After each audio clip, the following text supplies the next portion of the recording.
Magandang araw, mga tropa. Ang inyong paboritong mangingisda at eksperto sa pangingisda ay narito muli para magbahagi ng pinakabagong scoop sa ating pangangaso ng isda.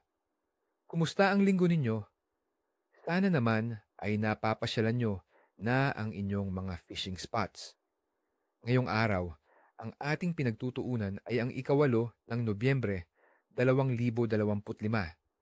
Ito ay isang araw na puno ng pagsubok para sa ating mga mangingisda, mga kaibigan, dahil ang kalikasan ay may sariling plano. Pero huwag kayong mag-alala dahil handa nating harapin ang mga hamong ito. Sa video na ito, tatalakayin natin kung ano ang aasahan sa kagat ng isda, saan sila matatagpuan, at kung anong mga taktika ang epektibo para hindi tayo uuwing bigo. Handa na ba kayo? Tara, at sumisid sa detalye. Para sa ating mga kaibigang mahilig sa pangingisda, may ilang isda na maaaring magbigay sa atin ng laban sa araw na ito, kahit medyo kapritsoso ang panahon. Lapu-lapu, grouper. Ang lapu-lapu ay matatagpuan sa mga bahagi ng ating karagatan na may mga coral reef, batuhan at iba pang istruktura sa ilalim ng tubig. Dahil sa pag-ulan at posibleng bahagyang pagbaba ng presyon, mas gugustuhin ng lapu-lapu na manatili sa mga malalim na lugar kung saan mas matatag ang kondisyon. Kung saan mayroong mga kasalukuyang daloy ng tubig na nagdadala ng pagkain, doon sila nagkukubli.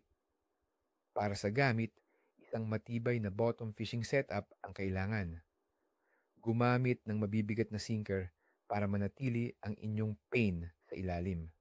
Ang pinakamabisang pain ay sariwang pusit o maliliit na live bait tulad ng hipon o maliliit na isda. Subukan ding mag-jigging malapit sa mga istruktura upang pukawin ang kanilang atensyon. Ang isang maliit na trick ay gumamit ng pain na may malakas na amoy upang mas madaling mahanap ng lapu-lapu ang inyong huli sa medyo malabong tubig. Maya-maya, snapper. Katulad ng lapu-lapu, ang maya-maya ay isang reef fish din, ngunit minsan ay lumalabas din sila sa mas malalim na bahagi ng baybayin. Sa ganitong panahon, mas gusto nila ang mga lugar na may proteksyon mula sa agos at ulan, tulad ng mga liblib na bahagi ng coral reefs o sa paligid ng mga malalaking bato sa ilalim ng tubig. Ang bottom fishing din ang pinakamainam na pamamaraan. Gumamit ng mas magagaan na leader kung kaya. Dahil kilala ang maya-maya sa pagiging maingat. Ang mga sariwang hipon, maliit na hiwa ng isda o kahit na tahong ay magandang pain. Minsan, mas maganda ang kagat nila sa maagang umaga o bago sumapit ang dilim, kaya samantalahin ang mga twilight hours. Talakitok, giant trevally. Ito ang isa sa mga paborito nating isda dahil sa lakas ng kanilang laban. Bagamat medyo maulan ang araw, ang talakitok ay maaaring maging aktibo sa mga lugar na may malalakas na agos, tulad ng bukana ng mga ilog o estuaryo at sa paligid ng mga malalaking bato o structure na nagiging ambush point nila. Gumamit ng spinning tackle na may malakas na linya at reel. Ang mga artificial lures tulad ng poppers, stick baits o metal jigs ay napakabisa.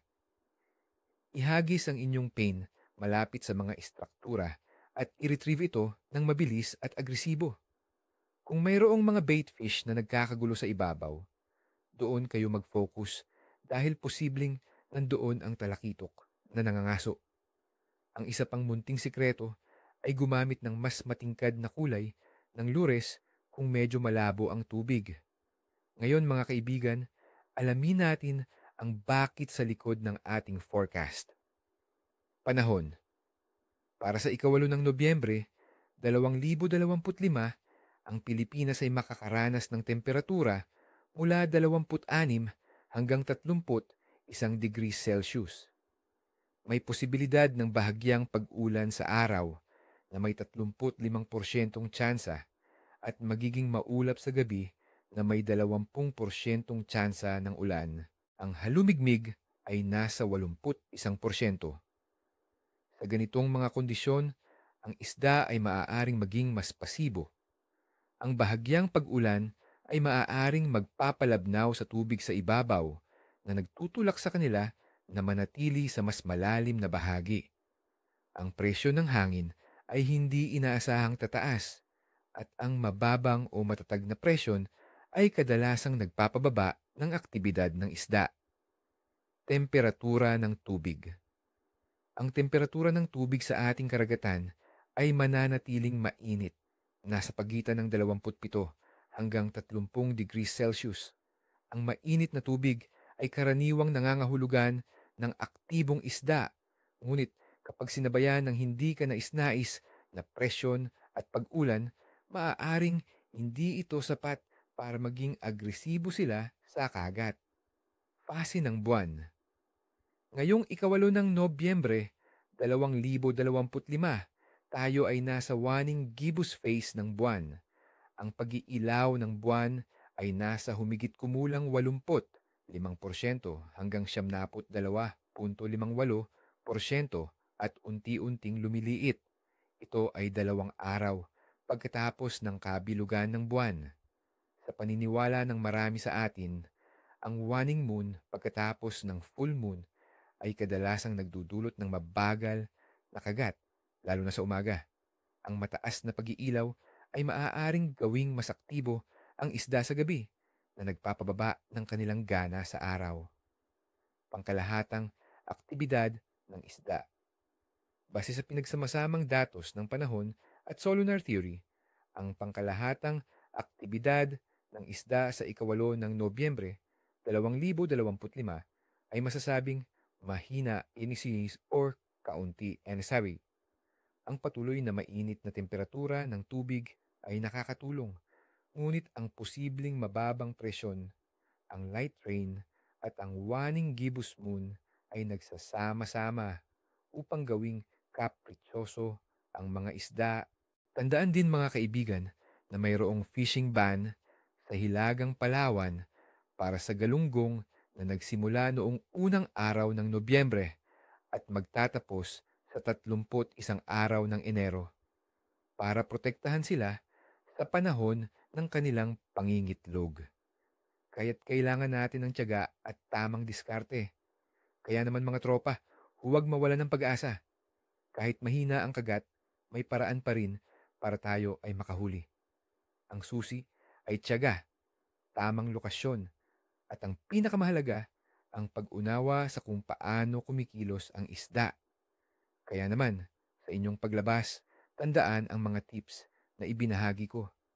Sana ay magkaroon kayo ng masaganang huli, mga kaibigan, ni walang buntot, ni walang kaliskis.